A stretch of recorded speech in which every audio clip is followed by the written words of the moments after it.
Hello everyone, welcome back to our YouTube channel exam track centre.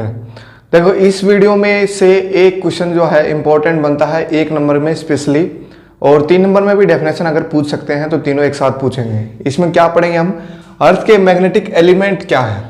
तो सबसे पहले हम पढ़ते हैं अर्थ का मैग्नेटिक फील्ड आया कहाँ से। देखो, अर्थ के ऊपर मैग्नेटिक फील्ड है, कोई भी मैग्नेटिक चीजें हैं जैसे प्लेन्स है वगैरह है, वो सारे सिस्टम जो है मैग्नेटिक फील्ड से चलते हैं। तो अर्थ के ऊपर मैग्नेटिक फील्ड आया कहाँ से। देखो, नियरली सर्कुलर मैं बना रहा हूं अर्थ को, और यहां पे मैंने बना दिया ज्योग्राफी नॉर्थ और ज्योग्राफी साउथ। ज्योग्राफी से मतलब है कि इस एक्सिस से ये रोटेट करती है एंटी क्लॉकवाइज रोटेशन, ठीक है, ऐसे एंटी क्लॉकवाइज रोटेशन रोटेट कर रही है। तो ये ज्योग्राफी नॉर्थ और ज्योग्राफी साउथ है। ज्योग्राफी साउथ एक्सिस ले लो इसको, जियोग्राफिक साउथ, और वो है ज्योग्राफिक नॉर्थ, ठीक है, ज्योग्राफिक नॉर्थ। अब इसके अंदर देखो, ये अर्थ जो है घूम रही है, एंटी क्लॉकवाइज रोटेशन है ना। तो इसके अंदर क्या है, जैसे है ये जो लावा निकलता है तो उससे पता लगता है कि अंदर जो चीजें हैं वो मोस्टली लिक्विड स्टेट के अंदर है। इतना हाई टेम्परेचर है कि वहां पे सारी चीजें लिक्विड स्टेट में है। अब बिल्कुल अंदर जाएंगे तो वो थोड़ी सी सॉलिड कोर बताते हैं, और उसके जस्ट बाहर, और उसको हम बोलते हैं लिक्विड कोर। तो कोर के 2 पार्ट हैं, एक सॉलिड कोर और लिक्विड कोर, ठीक है। अब ये कहते हैं कि ये इसका रोटेशन और बाहरी सरफेस का रोटेशन थोड़ा सा डिफरेंट है, इसलिए भूकंप आते हैं, वोल्केनो आते हैं, इसलिए आते हैं ये। इसका रोटेशन सॉलिड सरफेस का और जो बाहरी सरफेस है उसका रोटेशन थोड़ा सा डिफरेंशियल रोटेशन है। ये थोड़ा सा कम, ये धीरे रोटेट करती है, ये थोड़ा फास्ट रोटेट करता है, ठीक है। तो यहां से देखो, इस लिक्विड लेयर के अंदर जब भी लावा निकलता है बाहर वोल्केनो से, तो उसमें पता पाया गया कि फेरस और निकल ज़्यादा चीज़ें हैं यहाँ पे। तो कोर के अंदर फेरस और निकल है, आयरन और निकल है, ज़्यादा पाए जाते हैं यहाँ पे। तो इनके आयंस जो हैं इतने हाई टेम्परेचर पे इनके आयंस बन जाते हैं, क्योंकि इतने हाई टेम्परेचर पे कोई भी इलेक्ट्रॉन जो है वो एमिट हो जाएगा, उसको एनर्जी मिल जाएगी, तो वो एक एटम में से इलेक्ट्रॉन निकल जाएगा बाहर, आयंस बन जाएंगे वो। अब ये आयंस क्या करेंगे, जैसे जैसे अर्थ रोटेट करती है तो वो आयंस भी रोटेट करेंगे साथ के साथ, है ना, लिक्विड सरफेस में है तो वो भी रोटेट करेंगे। अब रोटेशन होगा, इसका मतलब वो चलने लग गए, इसका मतलब क्या हुआ, करंट बन गया, इसका मतलब क्या हुआ, मैग्नेटिक फील्ड बन गया। तो यहां से हम कह सकते हैं अर्थ के ऊपर मैग्नेटिक फील्ड कहां से आता है, इस कोर के अंदर फेरस और निकल आयन से आता है। In the core there is presence of ferrous and nickel ions because of very high temperature। कितना हाई टेम्परेचर है, मिलियन के करीब टेम्परेचर है, जो सन के अंदर होता है उतना ही यहाँ पे है। इतना हाई टेम्परेचर है कि तुम्हारी हड्डी भी नहीं मिलेगी वहाँ पे, ठीक है। जो लावा निकलता है उसमें हाथ दे दोगे तो उंगली साफ हो जाएगी तुम्हारी, राख भी नहीं मिलेगी उसकी। तो इतने हाई टेम्परेचर पे फेरस और निकल के आयंस बन जाते हैं, which rotates with as earth rotates, which rotate with earth rotation and produces magnetic field, और हम कहेंगे current, and produces magnetic field. Current बनेगा, फिर करंट से मैग्नेटिक फील्ड बनेगा। तुम डायरेक्ट लिख रहा हूं प्रोड्यूसेस मैग्नेटिक फील्ड, ठीक है। तो इस मैग्नेटिक फील्ड की वजह से सारे जो हमारे कम्युनिकेशन सिस्टम है वो चलते हैं। नॉर्थ पोल और साउथ पोल हम जो दिखाते हैं, हमारे जो मैग्नेटिक नीडल हम लेके चलते हैं, वो इधर नॉर्थ है इधर साउथ है। तो ये पाया गया कि एक्चुअल में जो ज्योग्राफी नॉर्थ और साउथ है हमारे, उससे डिफरेंट एंगल पे है मैग्नेटिक पोल्स हमारे। देखो, इधर है साउथ पोल, इधर है नॉर्थ पोल, ये है मैग्नेटिक का पोल। कई बुकों में यहाँ नॉर्थ लिखा होगा, वो गलत है, मैग्नेटिक नॉर्थ पोल, ठीक है। इसको हम ये बोलते हैं नॉर्थ सीकिंग पोल। नॉर्थ सीकिंग पोल, नॉर्थ पोल नहीं है ये, नॉर्थ सीकिंग पोल है। जैसे हम निडल को यहाँ प्लेस करेंगे यहीं कहीं पे भी, तो नॉर्थ की तरफ उसका, इधर की तरफ इसका नॉर्थ पार्ट जो है इधर जाएगा साउथ की तरफ। तो नॉर्थ सीकिंग मतलब नॉर्थ की तरफ जाना, नॉर्थ पोल जो है इसकी तरफ जाएगा, ठीक है। और ये कैसा है फिर, साउथ सीकिंग पोल, मतलब साउथ पोल जो है निडल का वो इधर आएगा। तो इनके बीच में कुछ एंगल है इस मैग्नेटिक एक्सिस और ज्योग्राफिक एक्सिस के बीच में, उसको हम बोलेंगे फिर मैग्नेटिक डेक्लिनेशन। वो हम ही पढ़ेंगे अभी। वो डिफरेंट प्लेसेस डिफरेंट टाइम पे अलग अलग होता है, टाइम पे डिपेंडेंट कैसे होता है, प्लेस पे डिपेंडेंट कैसे होता है, वो सब चीज़ें हम पढ़ेंगे इसके अंदर। तो अब हम आते हैं अपने टॉपिक पे, earth magnetic element. The elements which measure the magnetic field at any place. तो ये डेफिनेशन लिखो, the elements which measure magnetic field at any place, which measure magnetic field at any place on the surface of earth, on surface of earth। इसमें से एक number का important question आएगा, हर जगह काम आता है, एयरफोर्स नेवी में भी आता है, बहुत ही इंपॉर्टेंट क्वेश्चन है इसमें से, वो मैं बताऊंगा एंड में क्या क्वेश्चन पूछते हैं। तो इससे पहले हम ये पढ़ते हैं कि एलिमेंट्स क्या है, जो एलिमेंट्स मैग्नेटिक फील्ड को मेजर करते हैं किसी भी एक पॉइंट के ऊपर, किसी भी एक प्लेस के ऊपर, अर्थ सरफेस के ऊपर, तो वो है मैग्नेटिक एलिमेंट्स। अब ये 3 एलिमेंट्स हैं, कौन कौन से हैं? सबसे पहला है मैग्नेटिक डेक्लिनेशन। मैग्नेटिक डेक्लिनेशन तो ये क्या है? अभी मैंने बताया था कि it is the angle between geographic axis, it is the angle between geographic axis and magnetic axis, between geographic axis and magnetic axis at any place। तो किसी प्लेस के ऊपर मैग्नेटिक एक्सिस किधर जा रही है, ज्योग्राफिक एक्सिस किधर जा रही है, तो उनके बीच में एंगल जो होगा उसको हम बोलते हैं मैग्नेटिक डेक्लिनेशन, जिसको हम थीटा अल्फा जिससे भी लिखना हो थीटा से लिख देते हैं। चलो ठीक है। तो जैसे यहाँ सेंटर में बात करूँ, ये प्लेस है, तो यहाँ से अगर देखें तो ये होगी मैग्नेटिक एक्सिस, ये होगी ज्योग्राफिक एक्सिस, और ये जो एंगल है फिलहाल 11.3 डिग्री है।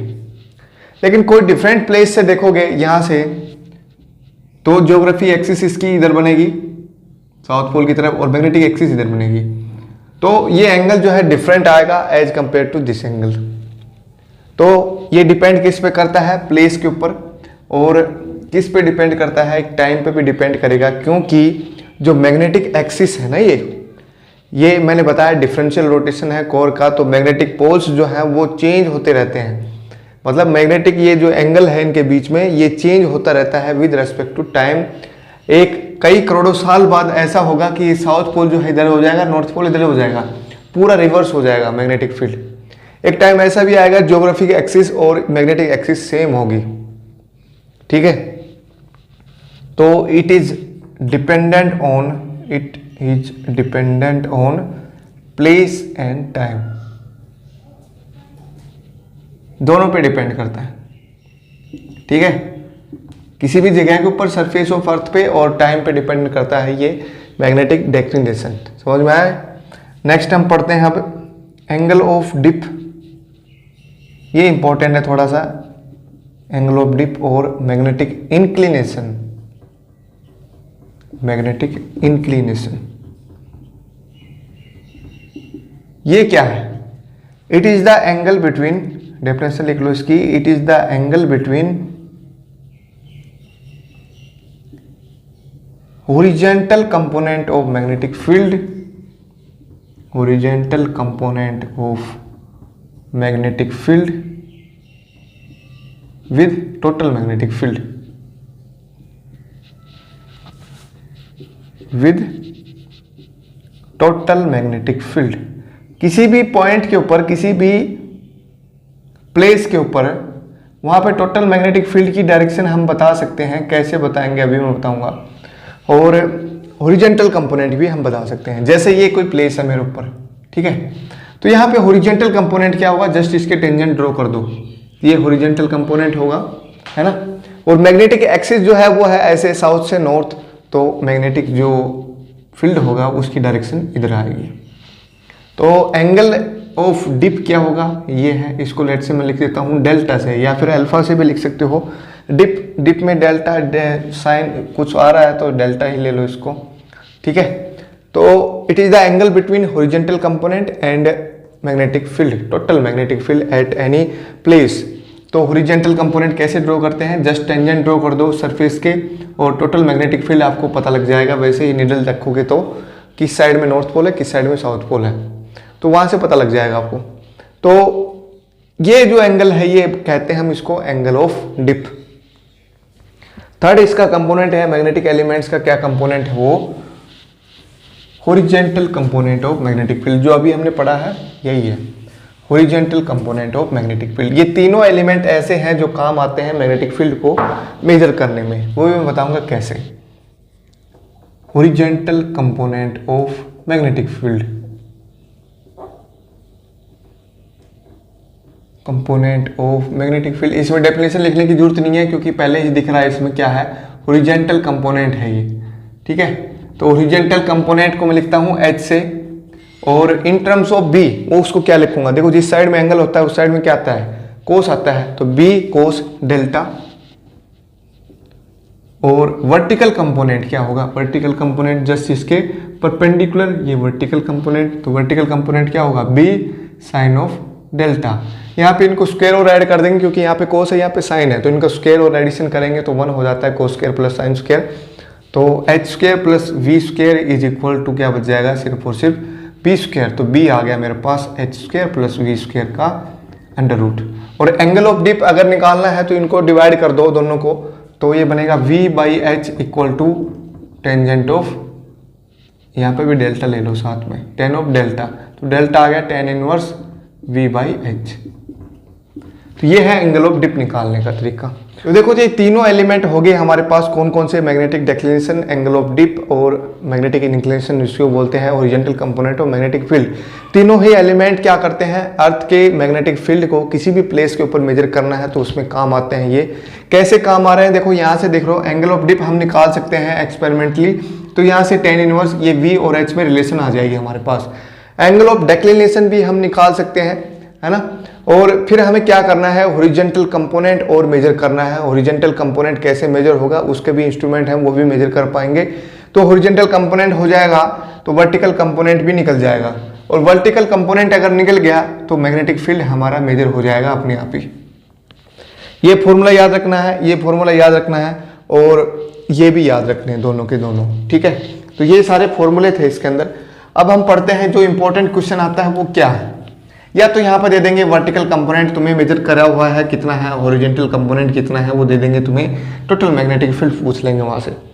या फिर तुम्हें क्या करेंगे, दोनों मैग्नेटिक फील्ड दे दिए, हॉरिजॉन्टल और वर्टिकल, एंगल ऑफ डिप पूछ लेंगे तो ये फॉर्मूला यूज करना है, मैग्नेटिक फील्ड पूछ लें तो ये फॉर्मूला यूज करना है।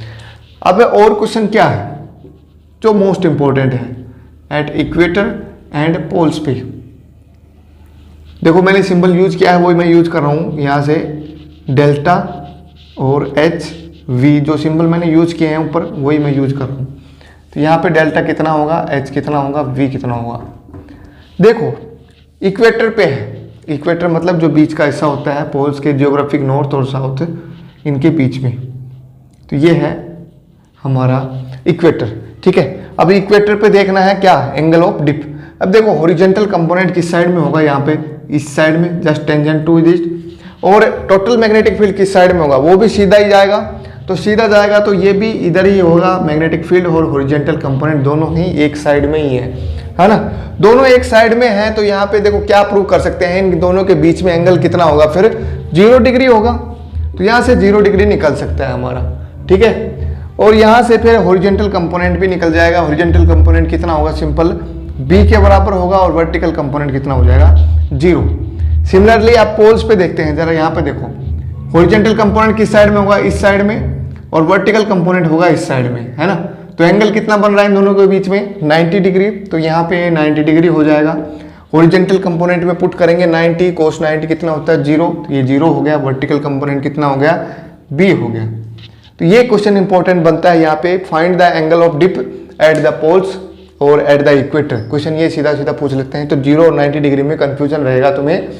तो पोल्स पे 90 डिग्री और इक्वेटर पे 0 डिग्री, ये मैंने डायग्राम से समझा दिया है तुम्हें।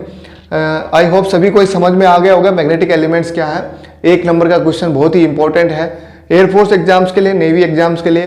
और स्पेशली 12th क्लास के लिए भी बहुत ही इंपॉर्टेंट टॉपिक है ये। तो आई होप सभी को ये समझ में आया होगा, और अगर वीडियो अच्छा लगा है तो चैनल को लाइक, शेयर और सब्सक्राइब जरूर कर दें।